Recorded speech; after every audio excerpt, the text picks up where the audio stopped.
So, you're reading the title right now and thinking, this guy can't be serious. I mean, how can a relationship that's not even came to its conclusion yet already be one of the best in shonen history? Well, I'm here to go over exactly how Iruma and Ameri's relationship is peak fiction, succeeding where other manga have failed. Now, before I go into this, I'm not saying that Ameri and Iruma have the best relationship in manga history, since there are many manga/anime that revolve around romance that I love to the point of possibly making videos on them in the future. But the reason Ameri and Iruma are so special is because at the end of the day, this is a shonen isekai that revolves around action and adventure, but through all of this, their relationship still manages to shine. And you guys clearly agree. A recent poll I did about whether they're already the best relationship of shonen had 85% of you guys saying that they are. I've already made a video on their recent developments with some top tier clickbait.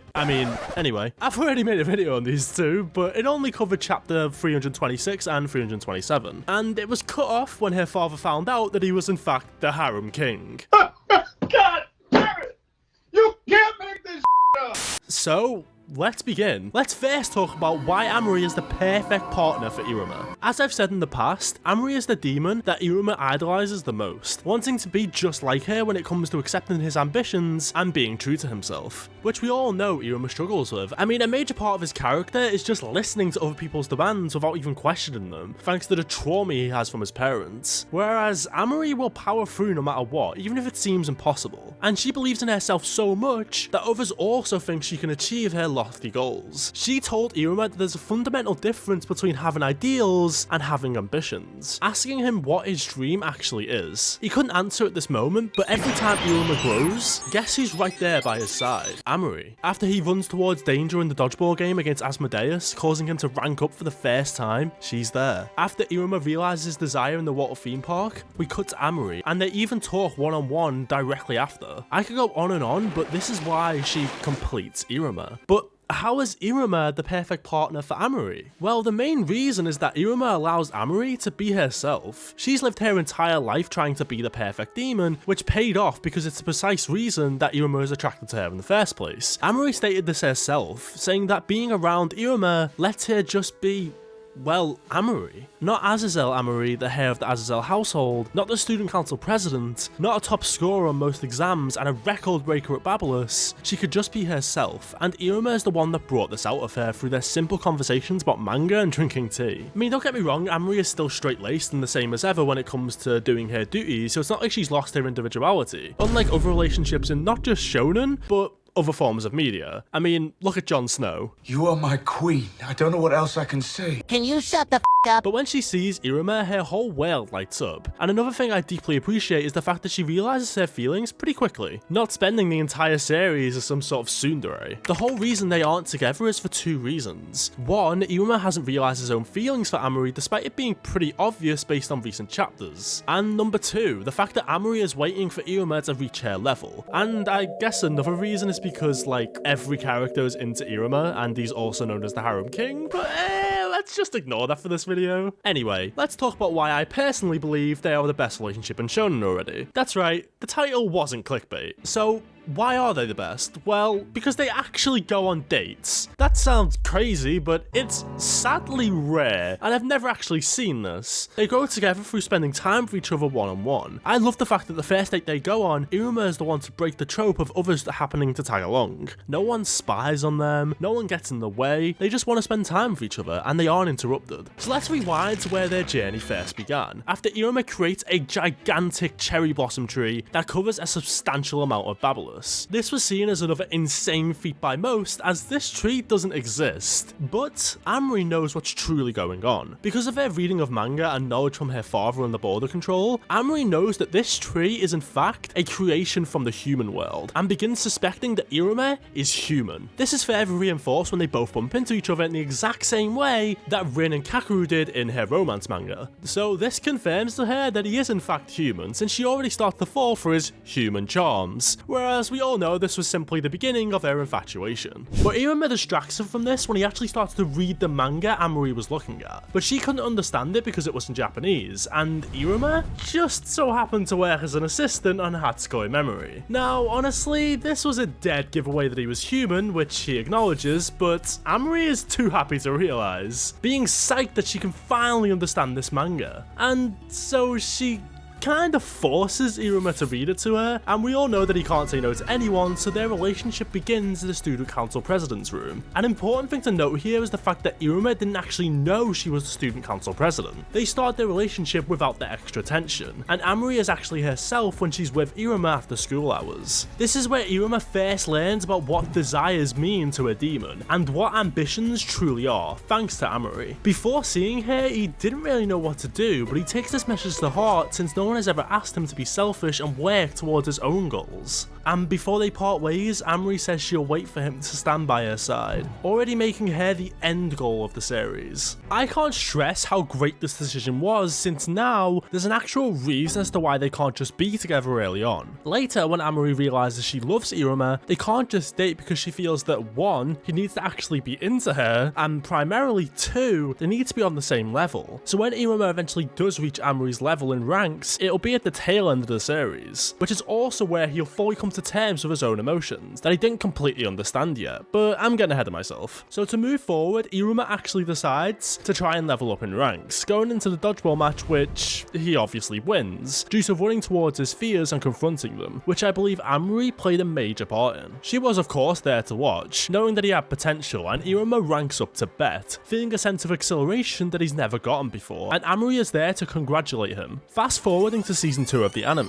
Iruma is really starting to fit into the demon world, truly seeing it as his home. So instead of being hesitant and reprehensive about his own decisions, it flipped onto Ameri thanks to Brainwashing. Their relationship takes a big step, as Iruma is the one to talk her out of the nonsense she was saying, because she repeats what Iruma said previously, that she just wants to spend time in the student council and have fun, but Iruma snaps her out of it, repeating her own words back to her, despite being touched by what she said. She actually says she wants to stay with him forever, but he knows that it'll take away her individuality, and chasing her dreams is what makes her a truly wonderful lady. So this wakes Ameri up as she asks for Iruma's support in her battle against Romier. Ameri's sheer determination and willpower breaks the brainwashing because, well, she's a badass. I mean, I've got a whole video on how much of a beast she is, but she also notices after winning that the person she wants to receive all of her apologies, her touch, and her laughter is Iruma, realizing that she is in fact in love with him. Thankfully, she doesn't change much as a character, which I am deeply grateful for, as I mentioned earlier that I hate when a relationship ruins a character's individuality. Shortly after, Iruma enters his evil phase, and his true ambitions start to shine. There's not much to say here in regards to their relationship, but this happens, so I had to mention it. Now, onto the Walter theme park. There's a big moment for Iruma and Ameri in this arc that relates a lot more to their relationship than you'd originally believe. First, for Ameri, she manages to defeat the Panther due to her bloodline magic romanticist, but she also gets a boost because of Kurumu singing about how girls in love are unstoppable. And Ameri, whilst in her romanticist state, gets an even bigger boost, since however strong she believes herself to be, the more powerful she actually is. And this song definitely resonated more here than it would have ever before, because she's now in love with Iruma. Now,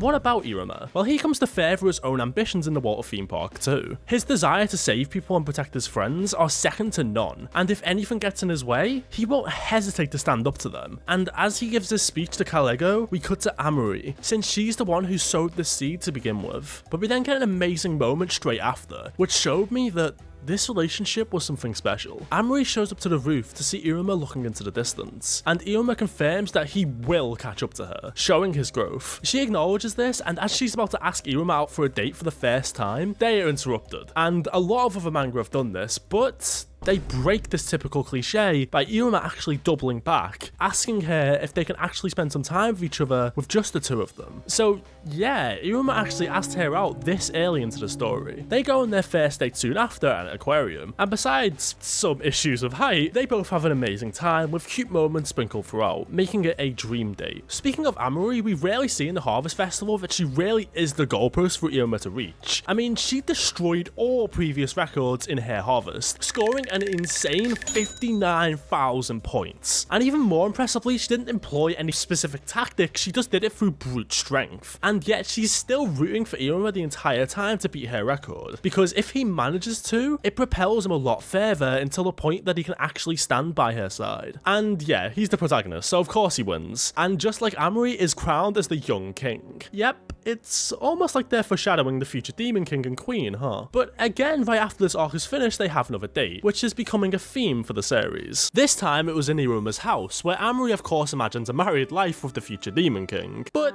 it turns out they suck at cooking and they torture Opera with how bad they are. But it does end in a heartwarming way, as Ameri gives Iruma the cookies she baked, officially congratulating him on his victory in the Harvest Festival. Now, during the music festival, nothing really happens between the two, aside from Ameri simping over Iruma on the piano like the rest of us. Bro, if I was a girl, legs wide open, bro. Despite this, they do plan to meet soon after as usual, but Ameri is made to go on a dance much to her own chagrin. This is where we rarely see how much she resents being an Azazel sometimes, as she almost accepts a dance from another demon purely due to feeling obligated, but wait, who's that? It's Iruma! Like an absolute Chad, he pops up and asks her for a dance as her father looks on in horror. This is a major moment that shows that because of Iruma's achievements and nobility, thanks to being a grandson of a member of the Three Greats, they can have a relationship with no issues, and no one can really go at them. Iruma, though, can't dance and has to learn from Ameri, and they have their biggest moment yet, as he admits that he wants to get closer to her, and Ameri agrees as she hugs him with a huge blush on her face. Fearing she's gone too far, she backs away from him only to see that he's blushing more than he ever has before, proving that he does in fact feel the same way as Ameri, which she realizes. But at this point, Iruma is still lost with his own emotions, not even knowing what she is to him at this point, because why would he know what love is? Anyway, moving on to the Evidol games. Obviously our best girl participates, or should I say,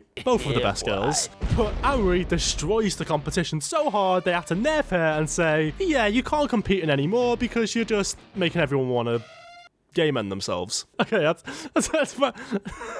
that's probably a bit far, but you get what I mean. Jesus Christ, that wasn't even the script. What's wrong with me? Either way, the main thing that happens here, of course, is Iruma using his evil phase again, transforming into Irumi-sama, making me question my sexuality. Seriously though, Ameri is still very attracted to Iruma while he's in this state, and gets extremely flustered when Kurumu proposes to him. Obviously, this was just to get to Gyari, but still. Of course, Ameri gets the wrong idea again, as she thinks that cross-dressing is just a hobby for Iruma, and says she understands. I mean, at first, when I saw this, I was like, nah, this isn't a hobby, but Iruma, you've kind of cross-dressed a lot now, bro. Unfortunately, after this, nothing happens between the two for a while, outside of Ameri having to deal with even more rivals, like Chimu, for example. But fast-forwarding to Iruma and Ameri's next date, they mainly talk about the events in the Heartbreaker arc, as Ameri once again congratulates Iruma, and lets him know that even though she wants him to be by her side in the future, her own growth hasn't stopped, and she's looking to rank up to Zion, which will make her equal to the teachers of Babylos. I love how much of an amazing character Ameri is outside of Iruma. She's still far beyond him, but this just inspires him to catch up, which puts a smile on her face. But let's fast forward to the good stuff. Chapter 326 and 327. Now you guys already know that I've covered this in a lot of detail, but this really is the final proof that shows that Ameri and Iruma will be together. I mean, one of the biggest parts of most relationships is proving that you're worthy in front of their parents, especially a father. Azazel Henry loves his daughter more than anything, being immensely proud, which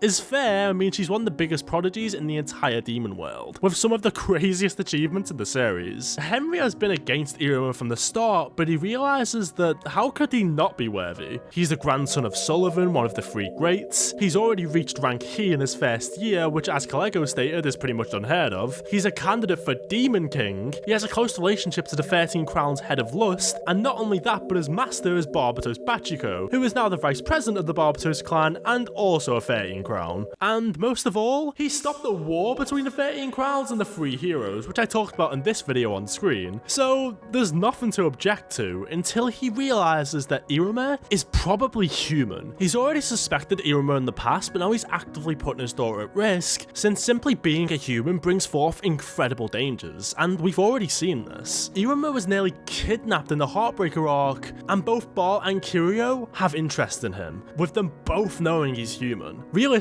he's just trying to stop his daughter from being taken away and hurt, which is warranted. But then he sees Ameri smile when she's around Iruma. He realizes that she's happier than ever when she's around him. So instead, he chooses to have a true heart-to-heart with Iruma, man to man, to find out how he actually feels about her. Iruma repeats what he said in the past, that she's someone he wants to get closer to, and she's a major inspiration to him. And yet, Henry asks what we're all thinking. Is that all she is to you? Is she simply a senpai that you admire? This obviously flusters Ameri, being terrified that Iruma doesn't actually feel anything romantic. Iruma starts speaking in a way he never has before. With tear-filled eyes, he says that seeing her smile makes her happy, and this one moment really proves that Iruma loves her. He's never spoken about anyone in this tone. He says that their time together, drinking tea, watching and listening to things she likes, seeing her enjoy herself so much, makes him feel truly fortunate, meaning that the time they spend together is the most precious to Iruma. He notes her determination, how impressive her work ethic is, meaning that all of her work to be an outstanding demon and president of Babylos has paid off, since her future husband fell for her because of it. This reminds Henry of his own wife, blushing when he thinks about her. He knows that Iruma would make Ameri happier than ever, so instead of thinking about his accolades, he just realizes that Iruma is a good kid, and any father would be lucky to have someone like him with their daughter. Henry apologizes for putting Iruma on the spot and leaves, and that's where their story is left off, so far at least. Obviously, Henry finds out that Iruma is the harem king, but let's just ignore that today, as I said earlier. I am deeply passionate about this relationship, and I can't wait for more in the future, so if you guys feel the same way, please make sure to subscribe for more, and if you want another video based on Ameri and Iruma, click the video on screen right now.